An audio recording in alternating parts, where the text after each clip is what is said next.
Assalamualaikum warahmatullahi wabarakatuh. Jumpa lagi dengan saya pada perkuliahan pengantar akuntansi 2. Salam sehat, apa kabar kalian? Semoga dalam keadaan sehat semua. Hari ini kita akan bahas tentang rekonsiliasi bank.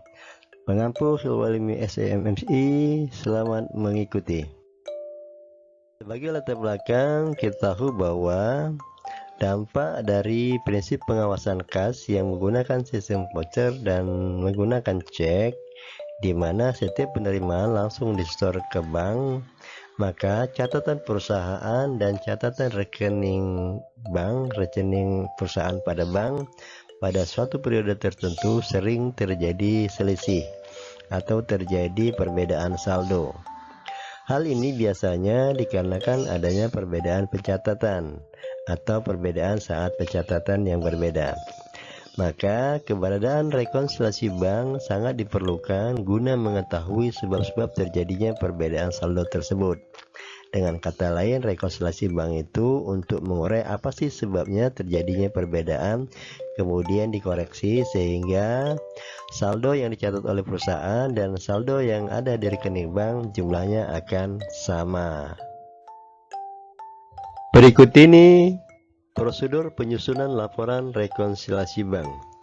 Yang pertama, periksa setoran menurut catatan bank atau berdasarkan rekening koran yang kita terima pada akhir bulan. Lalu bandingkan setoran menurut catatan perusahaan. Yang kedua, periksa pengeluaran cek menurut catatan bank berdasarkan rekening koran tersebut. Kemudian bandingkan pengeluaran cek menurut catatan perusahaan. Yang ketiga, kurangkan saldo perusahaan jika terdapat pendebitan yang dilakukan oleh bank. Kemudian yang keempat, tambahkan saldo perusahaan jika terdapat pengkreditan yang dilakukan oleh bank. Yang kelima, periksa apakah ada cek dalam perjalanan atau cek yang belum dicairkan. Kemudian yang keenam, periksa apakah ada setoran dalam perjalanan atau setoran yang belum sampai ke bank. Kemudian berdasarkan sebab-sebab terjadinya perbedaan saldo tersebut, kita buatkan rekonsiliasinya sebagai koreksi yang akan menjelaskan sebab-sebab terjadinya perbedaan saldo. Lalu sebab-sebab terjadinya perbedaan saldo tersebut kita buatkan jurnal penyesuaiannya. Adapun sebab-sebab terjadinya perbedaan saldo bisa dibedakan menjadi 3 sebab. Yang pertama, sebabnya adalah karena bank belum mencatat. Bank belum mencatat bisa dibedakan menjadi 2 istilah. Istilah yang pertama adalah kita sebut dengan setoran dalam perjalanan. Yang dimaksud setoran dalam perjalanan itu bila pembayaran tunai oleh langganan kita langsung dibayarkan ke perusahaan, sementara perusahaan tidak langsung melaporkannya ke bank, sehingga secara otomatis bank belum mencatat transaksi ini. Atau terjadi clearing antara bank A dan bank B, di mana bank kita ada di bank A dan langganan kita membayarnya melalui transfer dari bank B. Kalau terjadi clearing, maka mempunyai jeda yang akan menyebabkan perbedaan saldo. Oke, berikutnya adalah istilahnya cek dalam peredaran atau cek sedang beredar. Ini dimaksudkan adalah jika perusahaan telah mengeluarkan cek atas transaksi pembelian yang telah dilakukannya, ya, tapi langganan atau pemegang cek perusahaan belum mencairkan ke bank. Secara otomatis transaksi ini belum dicatat oleh bank, sehingga terjadi selisih antara catatan bank dengan catatan perusahaan. Kemudian sebab yang berikutnya yang menyebabkan terjadinya perbedaan saldo yaitu karena perusahaan belum mencatat transaksi yang terjadi. Perusahaan belum mencatat ini meliputi 5 kategori. Yang pertama, jika penerimaan kas melalui bank sehingga perusahaan belum mencatatnya. Kemudian jika ada pembebanan biaya administrasi oleh bank. Selanjutnya, jika terdapat pendapatan bunga yang diberikan oleh bank atas rekening kita di bank tersebut. Yang keempat, bila adanya penerimaan cek kosong. Jadi maksud cek kosong adalah jika perusahaan melakukan penjualan kemudian langganan kita memberi kita cek. Lalu cek itu kita serahkan pada bank di mana tempat rekening kita berada. Jika ternyata cek yang kita serahkan dari langganan itu tidak mempunyai saldo, maka secara otomatis ya bank tidak akan mencatat bahwa ada penerimaan yang diserahkan pada perusahaan. Nah, dengan demikian maka perusahaan belum mencatat, sementara bank sudah mencatat bahwa cek itu adalah kosong. Sehingga dengan demikian tidak ada pengkreditan yang dilakukan oleh bank. Ya, secara otomatis maka perusahaan belum mencatat adanya cek kosong ini. Yang kelima, pengembalian cek karena sebab lain, bukan karena cek kosong. Biasanya cek yang diserahkan dari nasabah, dari pelanggan kita ke bank ini tidak memenuhi syarat kelayakan sebagai cek. Umpamanya ceknya rusak atau angkanya tidak jelas atau validasi dari cek itu tidak memenuhi syarat, maka dia dikembalikan sebagai cek yang ditolak.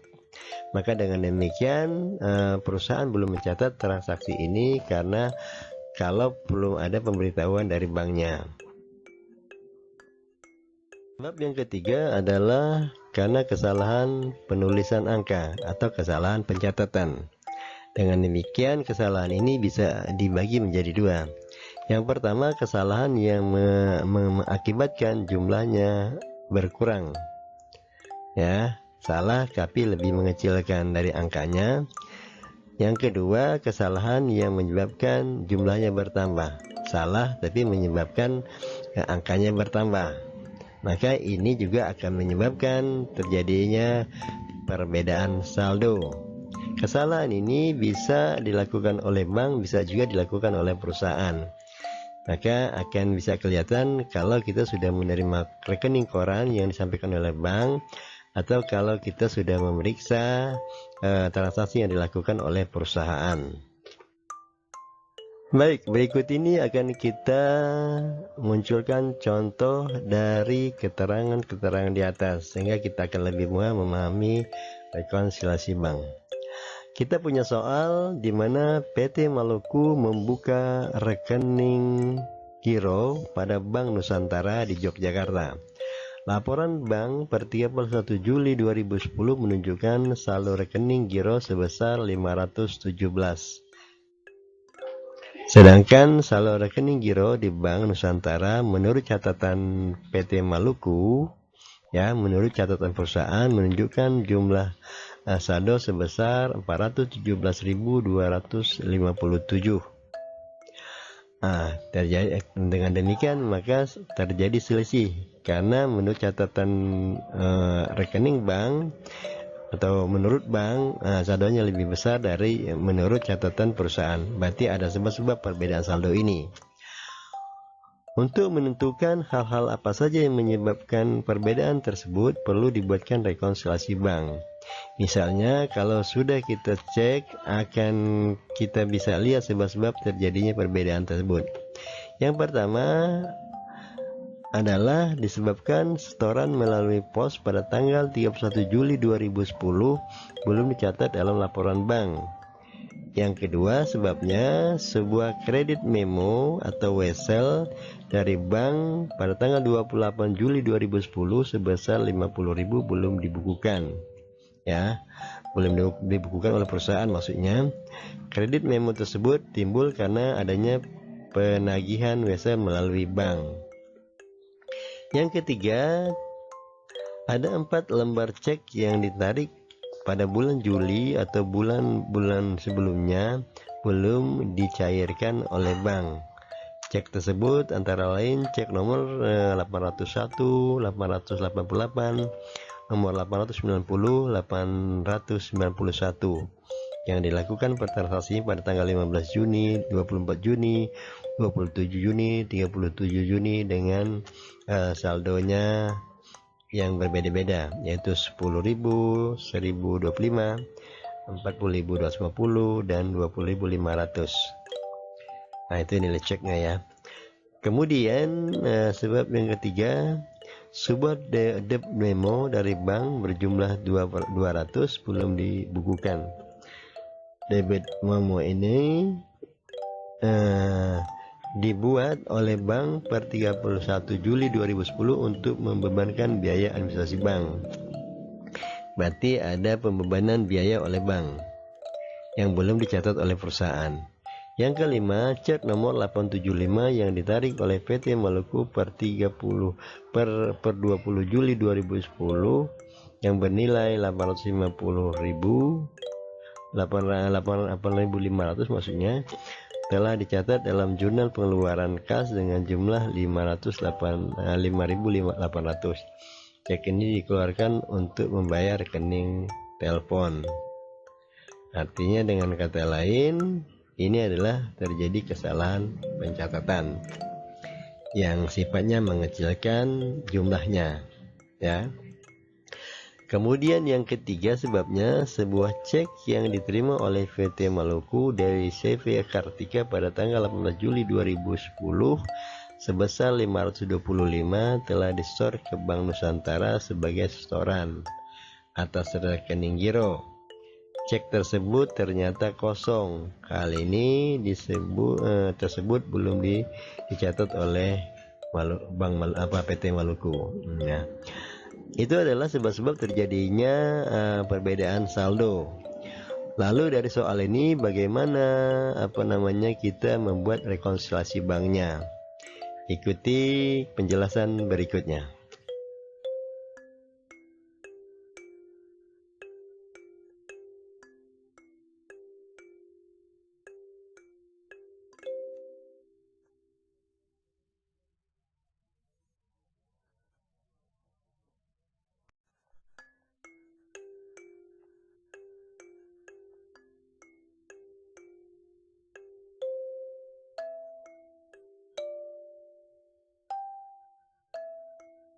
Baik, berdasarkan soal di atas, kita perlu buatkan rekonsiliasi bank untuk PT Maluku pada per 31 Juli 2010. Berikut ini adalah bentuk laporan rekonsiliasi banknya. Bentuk laporan rekonsiliasi bank merupakan kolom yang sebelah menyebelah, di mana sebelah kiri terdapat saldo perusahaan menurut catatan perusahaan sebesar 417.257. Sementara sebelah kanan adalah saldo perusahaan menurut catatan bank atau menurut rekening koran, yaitu sebesar 517.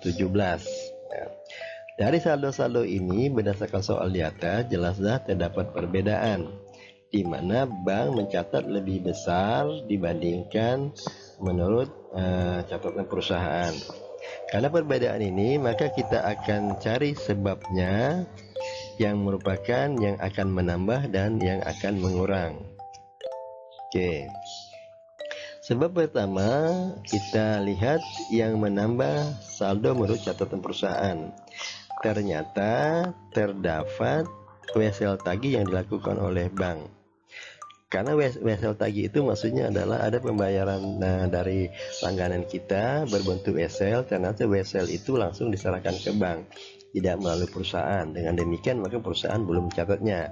Maka rekonsiliasi ini kita tambahkan sebesar 50.000 ya atas wesel langganan kita yang diserahkan pada bank. Maka dia menambah saldo menurut catatan perusahaan. Kemudian pada sisi pengurangannya, ternyata rekening koran atau bank membebankan biaya administrasi sebesar 200. Kemudian mengembalikan cek kosong ke perusahaan atas cek yang sudah diserahkan oleh perusahaan ya senilai 5.025. Kemudian memperbaiki kesalahan pembukuan atas cek nomor 875 ya. Cek ini adalah pengeluaran perusahaan ya untuk membayar pengeluarannya, tapi salah catat. Ternyata mencatatnya lebih kecil karena ini ada pengeluaran. Kalau dicatat lebih kecil berarti ada pengeluaran yang belum dikeluarkan. Maka di sini dibebankan kembali sehingga mengurangi saldo menurut catatan perusahaan sebesar 8.700 ya. Tadi itu adalah 8.500 dicatat jadi 5.800, maka selisihnya 2.700. Kemudian pada sisi saldo perusahaan menurut catatan bank, ternyata ada setoran dalam perjalanan. Setoran perjalanan itu adalah setoran perusahaan yang belum sampai ke bank. Ya, bisa aja sebabnya karena saldo itu belum sampai ke bank, atau saldo itu ditransaksi tapi belum sampai ke bank karena clearing. Ya, maka kita tambahkan menurut catatan banknya sebesar 31.000. Kemudian pada sisi pengurangannya ternyata terdapat cek dalam perjalanan, yaitu cek-cek yang sudah dikeluarkan oleh perusahaan meliputi cek nomor 801, 888, 890, 891 ya, nilainya 10.000, 1.025, 40.000, 250, 20.500 ya. Itu ada pengeluaran perusahaan, pengeluaran cek yang belum dicatat oleh bank. Maka rekonsiliasi ini mengurangkan saldo menurut catatan bank. Nah, setelah diketahui menambah dan mengurangnya dari sisi perusahaan, menambah dan mengurangnya dari sisi rekening koran bank, maka saldo perusahaan baik yang dicatat oleh perusahaan maupun yang dicatat oleh bank berdasarkan rekening korannya akan sama. Nah, inilah tujuannya untuk memahami kenapa perbedaan saldo itu terjadi. Ini kita sebut sebagai laporan rekonsiliasi bank. Oke, saya kira mudah ya. Tidak perlu dirumit-rumitkan, lihat saja penjelasannya, kemudian pahami soalnya. Baik, selanjutnya kita akan buatkan jurnal penyesuaian atas perubahan saldo menurut catatan perusahaan. Ya, kenapa menurut catatan perusahaan? Karena perusahaan akan menjelaskan terjadinya perubahan saldo yang dilakukan oleh perusahaan. Dengan kata lain, jurnal ini adalah jurnal yang akan menjelaskan terjadinya menambah dan menguranginya saldo menurut catatan perusahaan. Yang pertama adanya karena ada wesel tagih ya, secara otomatis itu akan memperbesar kas ya, sebesar 50.000. Jadi jurnalnya adalah kas pada piutang, berarti kas bertambah karena adanya wesel piutang berbentuk wesel. Kemudian pembebanan biaya administrasi dengan kata lain akan mengurangi kas karena ada biaya administrasi bank sebesar 200 ya. Kemudian ada cek kosong, berarti yang tadinya ya tak kalah transaksinya kita menerima cek itu adalah kas pada piutang, karena cek itu adalah kosong dikembalikan lagi ke bank, ke perusahaan oleh bank, maka perusahaan akan kembali menjurnal ya, jurnal penyesuaiannya dengan mendebit piutang dagang sebagai dampak dari cek kosong dan mengkredit kas. Berarti kas itu tidak jadi masuk karena kembali kita bebankan jadi piutang ya pada perusahaan yang memberikan cek kosong tersebut. Kemudian pencatatan kesalahan ya. Kesalahan ini karena merupakan pengeluaran dan pengeluaran yang dicatat lebih kecil, maka kita bebankan kembali. Ini adalah kesalahan pada kas. Maksudnya kesalahan di sini adalah kesalahan pengeluaran, kita bebankan kembali kas keluar pada kesalahan. Itu bisa kita buat juga adalah bentuk biayanya apa, kita pada kas dengan jumlah yang tentunya jumlah yang belum dikeluarkan saja yang disebutkan di sini. Nah, dengan demikian ini jurnal penyesuaian ini adalah jurnal hanya dari sisi pencatatan perusahaan. Sementara sisi rekening korannya tidak perlu ya, karena perusahaan sudah mencatatnya. Oke, saya kira mudah juga ini, tinggal lihat aja pada sisi kiri pada laporan rekonsiliasi bank itu, kemudian kita buat jurnal penyesuaiannya seperti itu ya. Saya kira tidak rumit, silakan dipelajari. Kemudian sebagai pembanding saya cantumkan juga laporan rekonsiliasi PT Nusantara pada 31 Januari 2011 ya. Anggaplah soalnya sudah kita ketahui sehingga mempunyai laporan rekonsiliasi seperti ini. Kalau kalian melihat menganalisa ini berdasarkan keterangan yang di atas atau menganalisa ini berdasarkan soal yang di atas, maka kalian akan mendapat pemahaman, yaitu apa yang menyebabkan saldo mencatat perusahaan bertambah, kemudian apa yang menyebabkan saldo pada rekening koran bertambah dan berkurang. Demikian juga saldo pada catatan perusahaan bertambah dan berkurang. Ya, saya kira kalau kalian bisa menguraikan menjadi sebuah soal atas laporan rekonsiliasi bank ini, maka kalian sudah bisa memahami hakikat pembuatan rekonsiliasi bank. Nah, selanjutnya yang di sini ya, yang menambah dan yang mengurang pada sisi catatan perusahaan ini, inilah yang akan kita buatkan jurnal penyesuaiannya. Jurnal penyesuaiannya itu seperti ini. Nah, ya kan, ada kas 2.114.000 pada piutang wesel. Kemudian pada pendapatan bunga ya. Oke, dan seterusnya. Saya kira ini sebagai pembanding, tapi analisa pelan-pelan ya, seperti begini namanya. Kas pada pendapatan bunga ini menjelaskan bahwa ada pendapatan bunga bank yang dibebankan oleh bank, berarti itu menambah saldo perusahaan. Kemudian ada kas pada hutang dagang, ini maksudnya adalah ada hutang yang dibayarkan oleh langganan kita melalui bank, kan seperti itu. Kemudian ada biaya administrasi pada kas, ini saya akan menjelaskan ada pembebanan biaya administrasi bank. Oke, karena kemudian perusahaan belum mencatat. Kemudian ada piutang dagang terhadap kas. Nah, ini menjelaskan bahwa ini ada pembebanan cek kosong.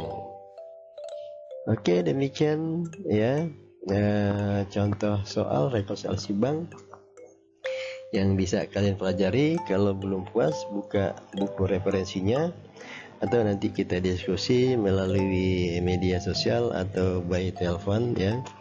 Selamat belajar, selamat mencoba.